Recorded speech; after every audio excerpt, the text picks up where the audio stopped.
दोस्तों, idioms and phrase के महामैराथन session को आगे बढ़ाते हुए आज हम लोग बहुत ही महत्वपूर्ण इडियम्स एंड फ्रेज को देखेंगे जो आपके एग्ज़ाम के लिए महत्वपूर्ण होता है। आइए देख लेते हैं आज का जो हमारा पहला इडियम्स दिया हुआ है। इसके पिछले वाले वीडियो में हम लोगों ने देखा था 230 नंबर इडियम्स तक हम लोगों ने देख लिया था, ठीक है, जो आपके एग्ज़ाम के लिए बहुत ही महत्वपूर्ण है। जो नए हैं, जो चैनल पर नए आए हैं, वो पिछले वीडियो को ज़रूर देखें ताकि आपके जो ये वर्ड पावर का सेशन है वो धीरे धीरे करके मजबूत हो जाए, ठीक है। और इसको आप लोग बार बार देखा करिए, जिसकी वजह से आपका वर्ड पावर धीरे धीरे क्या होगा, इनबिल्ट हो जाएगा, मजबूत हो जाएगा, ठीक है। चलिए आइए हम लोग देख लेते हैं आज का जो पहला इडियम्स है। कहानी की तरह हम लोग इसको सीखते हैं, तो आज भी हम लोग वही करेंगे। तो देखिए आज का जो हमारा पहला इडियम्स दिया हुआ है, much ado about nothing. Much ado about nothing. अब यहाँ पे हम लोग इसको नॉर्मली देखते हैं तो मच माने बहुत होता है, अडू का मतलब डू माने करना, समझ लीजिए। तो अधिक करना, अबाउट नथिंग, अबाउट माने बारे में, नथिंग माने जो कुछ नहीं है, जो कुछ नहीं है, जो न के बराबर है, उसके बारे में अधिक कुछ कहना या करना। अर्थात बात का बतंगड़ बनाना, राई का पहाड़ बनाना, तिल का ताड़ बनाना, यही सारी चीज़ें हैं ना, जो छोटी एकदम छोटी सी चीज़ को बहुत बड़ा बना देना। तो मच अडू अबाउट नथिंग का मतलब होता है अधिक करना, अबाउट नथिंग जो कुछ नहीं है, जो कुछ नहीं है उसके बारे में अधिक करना, उसी को बोलते हैं मच अडू अबाउट नथिंग। तो टू टेक समथिंग सीरियसली, किसी चीज़ को गंभीर लेना, ये आपका गलत हो जाएगा। टू प्ले फॉल्स, गलत करना, ये आपका गलत हो जाएगा। टू मेक अ फस, फस का मतलब होता है बात का बतंगड़, बात का बतंगड़, तो बात का बतंगड़ बनाना। तो इसलिए आपका ऑप्शन नंबर जो सी है वही होगा, बात का बतंगड़ बनाना। तो ये आपका ऑप्शन नंबर सी सही होगा। चौथा ऑप्शन भी देख लेते हैं हम लोग, टू ऐड, जोड़ देना, तो ये भी नहीं होगा। इस तरीके से आपका ऑप्शन नंबर सी होगा, बात का बतंगड़ बनाना, ठीक है। चलिए आइए हम लोग चलते हैं अगले इडियम्स पे। जैसा कि हमारा अगला इडियम्स दिया हुआ है, कह रहा है जुडास किस। जुडास किस, जुडास का मतलब होता है धोखेबाज। जुडास का मतलब क्या होता है, धोखेबाज। अपोस्ट्रोफी एस लगा है, इसको नाउन बना के लेके आया गया है प्रॉपर नाउन की तरह। तो जुडास किस, जुडास किस का मतलब होता है धोखेबाज का किस। किस माने आपका किस समझते हैं आप लोग, किस माने होता है चुम्मा। किस माने क्या होता है, चुम्मा लेना। तो जुडास किस, धोखेबाज का जो चुम्बन है, ठीक है, जो धोखेबाज का जो किस है। अब धोखेबाज का अगर किस है तो क्या वो अच्छा होगा, आइए देख लेते हैं ऑप्शन में क्या दिया है।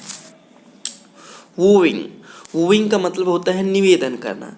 तो जो धोखेबाज होता है वो निवेदन तो करता नहीं है, ये आपका गलत हो जाएगा। अनैरो स्केप्स, अनैरो स्केप्स ये एक प्रकार का इडियम्स है, इसका मतलब होता है बाल बाल बचना, बाल बाल बचना, ठीक है, अनैरो स्केप। क्लोज शेव का मतलब होता है, अनैरो स्केप माने बच निकलना, अनैरो स्केप मतलब होता है बच निकलना, ठीक है, तो ये भी नहीं होगा। तीसरा दिया हुआ है हाइपोक्रिटिकल, हाइपोक्रिटिकल अफेक्शन। हाइपोक्रिटिकल का मतलब होता है पाखंडपूर्ण, अफेक्शन माने प्रेम, स्नेह। अब अगर ऐसा प्रेम जो पाखंडपूर्ण हो, दिखावा हो, तो वो धोखेबाज ही होगा, धोखेबाजी ही होगा। तो हाइपोक्रिटिकल अफेक्शन का मतलब होता है पाखंडपूर्ण प्रेम, पाखंडपूर्ण स्नेह। तो इस तरीके से आपका ऑप्शन नंबर सी सही हो जाएगा। क्यों, क्योंकि जुडास किस का मतलब भी वही होता है, धोखेबाज का किस। तो हाइपोक्रिटिकल अफेक्शन का मतलब भी वही हो गया, पाखंडपूर्ण स्नेह। चौथा देख लेते हैं ऑप्शन हम लोग, अरिलीजियस, रिलीजियस माने धार्मिक पर्सन, रिलीजियस व्यक्ति, ऐसा नहीं होगा। तो इस तरीके से आपका ऑप्शन नंबर सी हो जाएगा, ठीक है। चलिए आइए हम लोग देख लेते हैं हमारा जो अगला इडियम्स दिया हुआ है। जैसा कि आपको स्क्रीन पे दिख रहा है, बहुत ही इंपॉर्टेंट इडियम्स है बच्चों, जो आपके एग्ज़ाम के लिए बहुत ही इंपॉर्टेंट है। बस सीखना है आपको, बार बार अगर आप देखते रहेंगे तो सीख जाएंगे आसानी से। तो आइए देख लेते हैं। To have no truck with, to have no truck with, have माने होना नो माने नहीं, ट्रक माने ट्रक, विथ माने साथ में। अब ये समझिए, इसको हम लोग इस कहानी के रूप में समझेंगे। To have no truck with me, मेरे पास कोई ट्रक, ट्रक माने ट्रक समझिए, मेरे पास कोई ट्रक नहीं है, इसलिए मैं आपके सामान को एक जगह से दूसरी जगह नहीं ले जा पाऊंगा। सीधा सीधा मना कर देता है। तो to have no truck with का मतलब होता है मना कर देना। क्या कर देना? मना कर देना। क्यों? क्योंकि उसके पास ट्रक है ही नहीं, तो फिर वो कैसे अपना सामान आपका वो ले जाएगा। तो इसलिए वो क्या कर देता है? सीधा सीधा मना कर देता है। जब मना कर देता है तो आइए ऑप्शन से देख लेते हैं। Have no means of conveyance, conveyance माने होता है वाहन, कन्वेंस मीन्स क्या होता है? वाहन होता है, कन्वेंस वाहन। तो ये कन्वेंस कह रहा है हैव नो मीन्स ऑफ वाहन्स, मतलब वाहन का कोई साधन नहीं है, तो ये गलत हो जाएगा। साइंटिफिकली बैकवर्ड, वैज्ञानिक तरीके से पिछड़ा, गलत हो जाएगा। To have no trade with, व्यापार का ना होना, ट्रेड माने क्या होता है? व्यापार, व्यापार का ना होना, गलत हो जाएगा। To have no dealing with, dealing माने सहमति या जो समझौता था, तो to have no dealing with मतलब कोई समझौता नहीं हुआ। यस, कोई समझौता नहीं हुआ, क्योंकि हमारे पास ट्रक है ही नहीं, तो हम कैसे सामान ले जाएंगे? इस तरीके से समझौता हुआ नहीं। तो इस तरीके से आपका ऑप्शन नंबर डी हो जाएगा। क्या हो जाएगा? Option number D. चलिए आगे हम लोग चलते हैं। हमारा जो अगला इडियम्स दिया हुआ है, जैसा कि आपको स्क्रीन पे दिख रहा है, बहुत ही महत्वपूर्ण इडियम्स है। आइए देख लेते हैं क्या है।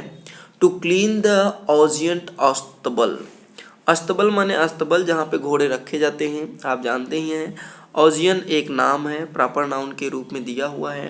तो ऑजियन इस्तबल का मतलब होता है, एक ऑजियन नाम है, जगह का नाम है। इस्तबल माने इस्तबल, या उसको कह सकते हैं ऑजियन उस इस्तबल का नाम है। तो ध्यान दीजिए, टू क्लीन, ग्रीक में ऑजियन इस्तबल, एक ऑजियन इस्तबल हुआ करता था, वो बहुत डर्टी था। क्या था? बहुत गंदा होता था। बहुत क्या होता था? गंदा होता था। तो वहाँ से एक व्यक्ति या एक मंत्री था, वहाँ उस ऑजियन इस्तबल से दो नदियों को गुजार देता है, जिससे वह जो ऑजियन इस्तबल होता है वो साफ सुथरा हो जाता है। तो उसी को बोलते हैं टू क्लीन द ऑजियन इस्तबल, अर्थात ऑजियन इस्तबल साफ सुथरा करना। तो ऑजियन इस्तबल कैसा था? बहुत गंदा था, उस गंदगी को साफ करना, तो इसी को बोलते हैं टू क्लीन द ऑजियन इस्तबल्स। आइए हम लोग ऑप्शन से देखते हैं। टू पर्ज, पर्ज माने भी होता है शुद्ध कर देना, क्लीन माने साफ कर देना। द एडमिनिस्ट्रेशन, जो एडमिनिस्ट्रेशन है आपका, जो प्रशासन है, ऑफ इट्स एब्यूजेज, एब्यूजेज माने कुरीतियाँ, अर्थात कुरीतियों के, प्रशासन की कुरीतियों को साफ कर देना या शुद्ध कर देना। तो प्रशासन की कुरीतियाँ, कुरीतियाँ माने गंदगी है, तो प्रशासन की कुरीतियों को साफ कर देना ही आपका कहलाएगा टू क्लीन द ऑजियन एस्तबल। क्यों? क्योंकि इसका सेंस यही लेके चलता है। तो इस तरीके से आपका ऑप्शन नंबर ए हो जाता है। आइए बी वाला भी देख लें। टू बाई हॉर्सेस, गलत हो जाएगा, सीधा सीधा आंसर नहीं आएगा। टू सेल हॉर्सेस, ये भी गलत हो जाएगा।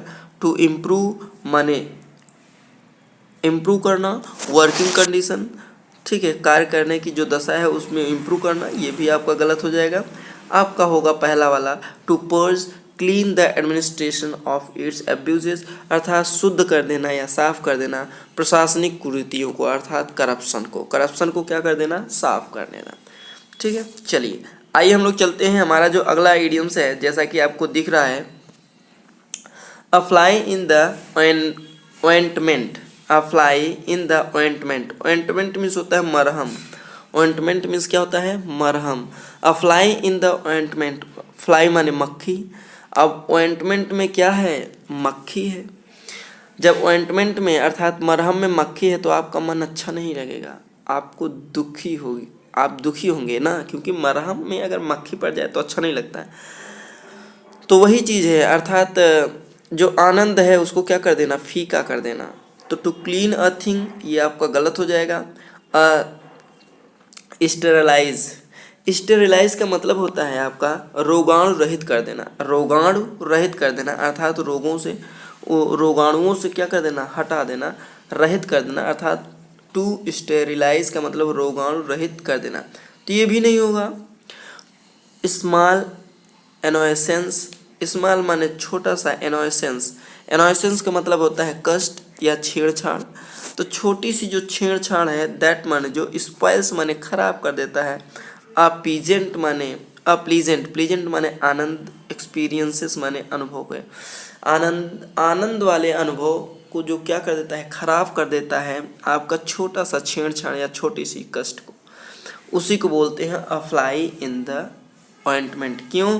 क्योंकि यही मरहम में जो मक्खी थी वो भी आपको क्या कर रही थी, आपके आनंद में दखल दे रही थी। तो वही सेंस लेके जा रहा है आपका ऑप्शन नंबर सी। ठीक है, डी भी देख लेते हैं। एन अनसक्सेसफुल अटेम्प्ट, एक असफल अटेम्प्ट माने प्रयास, ये आपका गलत हो जाएगा। इस तरीके से आपका ऑप्शन नंबर सी होगा। क्या होगा? Option number C. चलिए देखिए, ध्यान दीजिएगा, इडियम्स एंड फ्रेज को हम लोग कहानी की तरह इसे कनेक्ट करने का प्रयास करते हैं। तो आप इस कहानी को पकड़ने का प्रयास करिए और कहानी को पकड़ने का प्रयास करिए ताकि आप इसके ऑप्शन से कनेक्ट कर पाएँ। ठीक है, और जब इसको आप एक बार देखते ही नहीं समझ आता है तो इसे बार बार देखिए। जैसा कि एक्सपीरियंस कहा जाता है कि आप किसी भी चीज़ को बार बार जब करेंगे तो धीरे धीरे आपके दिमाग में वो सेट हो जाता है।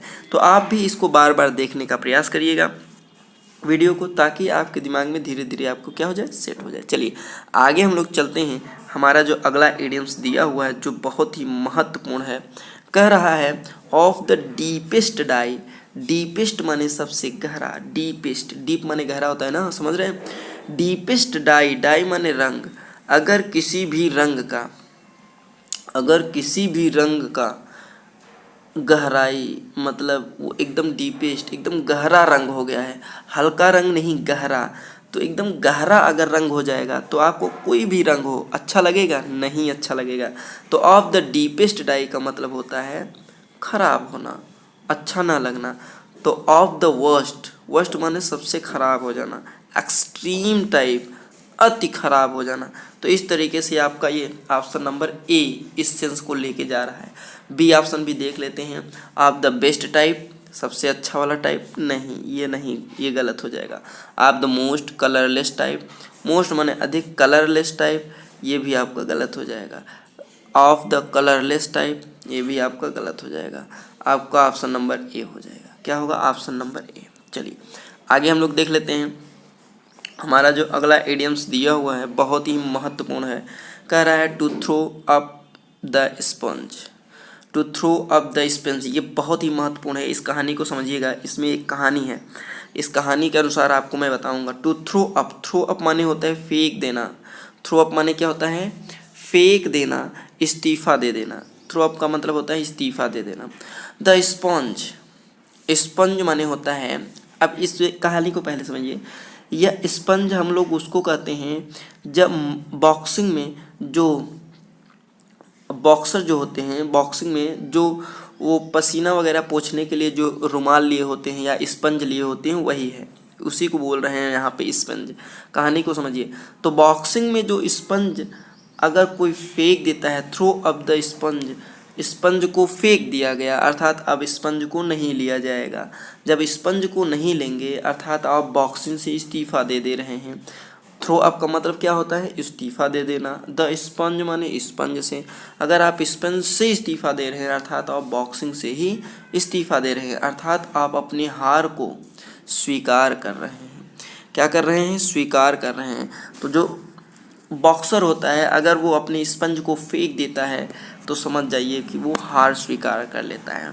तो to throw up the sponge का मतलब होता है हार को स्वीकार कर लेना। टू एक्सेप्ट द चैलेंज, चुनौती को स्वीकार करना, गलत हो जाएगा। To forget the past offences, offences माने अपराध, ऑफेंसेस माने अपराध, ठीक है।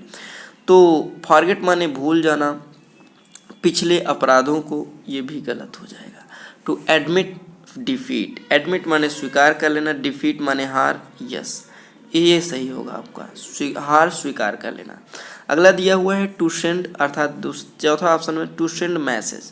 मैसेज सेंड करना, ये गलत हो जाएगा। इस तरीके से आपका ऑप्शन नंबर सी हो जाएगा। क्या होगा? Option number C. चलिए आगे हम लोग देख लेते हैं हमारा जो अगला इडियम्स है, यह भी बहुत ही महत्वपूर्ण इडियम्स है। जैसा कि मैं आपको बताता रहता हूँ कि ये जो सेशन चल रहा है महामैराथन का, उसमें जो इडियम्स है बहुत ही महत्वपूर्ण है, जो आपके एग्ज़ाम में पूछने के चांसेस बढ़ जाते हैं। आइए देख लेते हैं हमारा जो आज का एग्ज़ाम ये दिया हुआ है नेक्स्ट वाला। To rule the roost. Roost माने वैसे अड्डा होता है। क्या होता है? अड्डा। किसी का अड्डा होता है, नहीं कहीं कोई अपना अड्डा बनाया रहता है, ठीक है। तो रूस्ट का मतलब होता है अड्डा। तो रूल द रूस्ट का मतलब अड्डे पे शासन कर लेना, अड्डे पे शासन कर लेना। तो ये देखिए ये कैसे आया, रूल द रोस्ट से आया, rule the roost. Rule the roast, roast माने होता है भुनना, रोस्ट माने क्या होता है? भुनना। अब भुनने का जो रूल है अगर किसी के हाथ में है, तो वो जो भुनने का रूल है वो धीरे धीरे कहाँ पहुँच जाएगा? वो किचन में पहुँच जाएगा, क्योंकि भुना कहाँ जाता है? किचन में भुना जाता है। तो कुछ जो जिसके हाथ में रूल द रोस्ट है, भुनने का जो रूल है जिसके हाथ में है, या वो जिसका वो भुनने का जो मालिक बन चुका है, वो धीरे धीरे उसका जो रूल होगा वो किचन में लागू हो जाएगा, अर्थात उसकी पूरी किचन में भी प्रभाव पड़ जाएगा, अर्थात वो किचन को क्या करेगा? डोमिनेट करेगा, प्रभावित करेगा, ठीक है।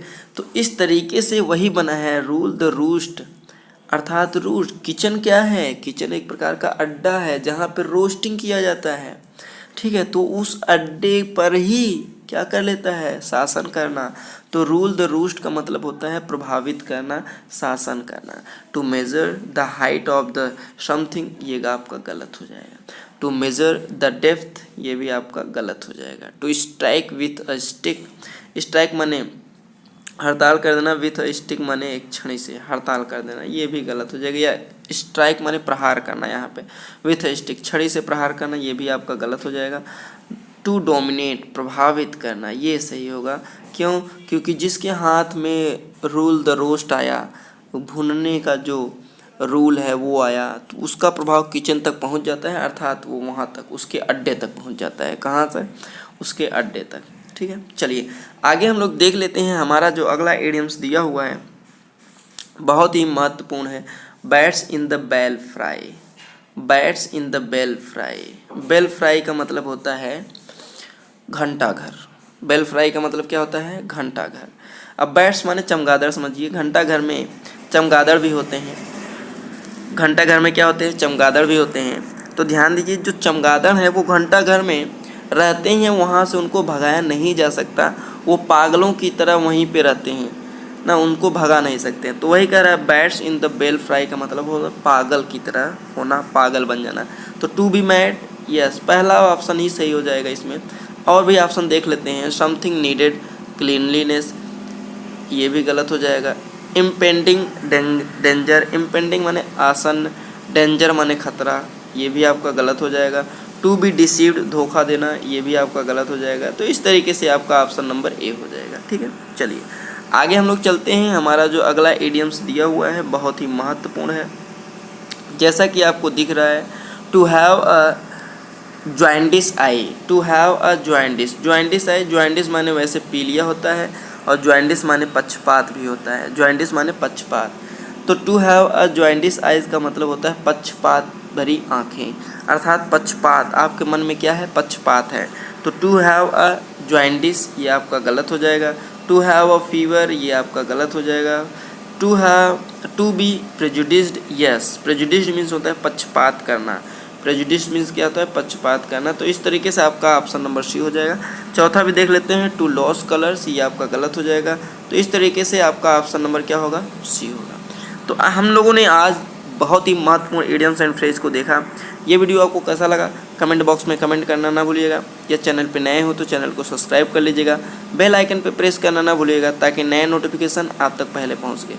जी दोस्तों, हम लोग फिर मिलेंगे नेक्स्ट वीडियो में नेक्स्ट टॉपिक के साथ। तब तक के लिए जय हिंद।